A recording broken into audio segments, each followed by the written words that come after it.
สวัสดีครับพี่น้องท้องถิ่นที่รักทุกท่านครับก่อนอื่นต้องขอเป็นกำลังใจให้กับหัวหน้ากองคลังเจ้าหน้าที่การเงินนะครับที่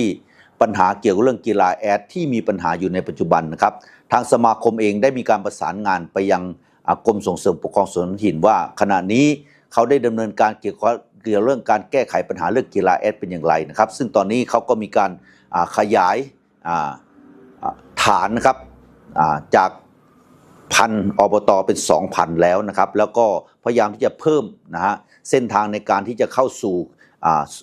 ข้อมูลในส่วนกลางนะครับแต่ผมเองนะครับนะก็อยากจะเรียนนะครับว่าปัญหานี้เรื่องนี้นะครับมันเป็นปัญหาที่แก้ยากจริงๆครับนะในแต่ละอบตนะครับเขาจะได้ใช้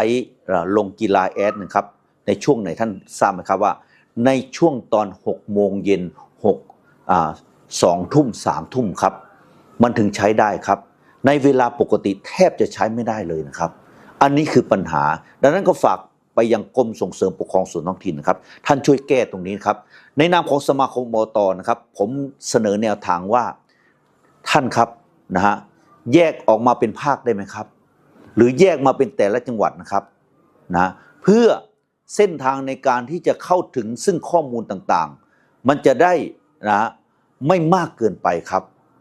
อันนี้เป็นข้อร้องเรียนจากนะเจ้าหน้าที่โดยเฉพาะเจ้าที่หัวหน้าการคลังเจ้าที่การเงินเจ้าที่บัญชีซึ่งไม่สามารถที่จะลงในกีฬาแอดได้